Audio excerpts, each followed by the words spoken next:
আসসালামু আলাইকুম ভিউয়ার্স, আজকে আমি রান্না করব অসাধারণ একটি ডিম ভুনা।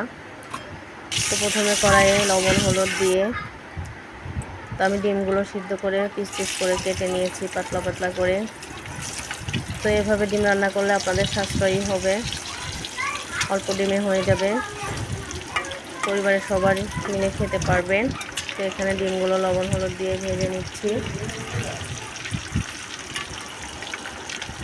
এখন উল্টে পাল্টে ভালোভাবে ভেজে নিব। এখন ডিমগুলো তুলে নেব।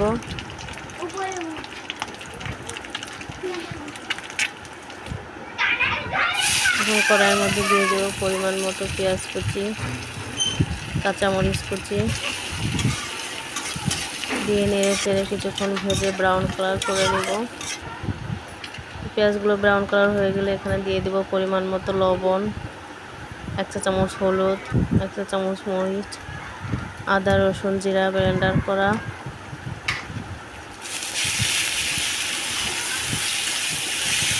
দিয়ে নেড়ে চেড়ে ভালোভাবে কষিয়ে এখানে সামান্য পরিমাণে পানি দিব মশলা কষানোর জন্য।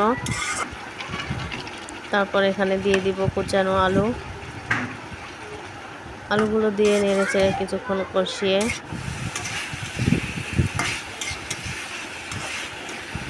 এখন এখানে দিয়ে দিব ঝোলের জন্য পানি।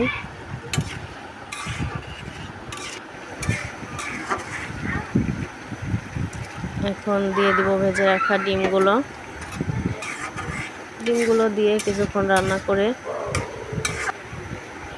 এখন এখানে দিব সামান্য পরিমাণে একটু গরম মশলার গুঁড়া।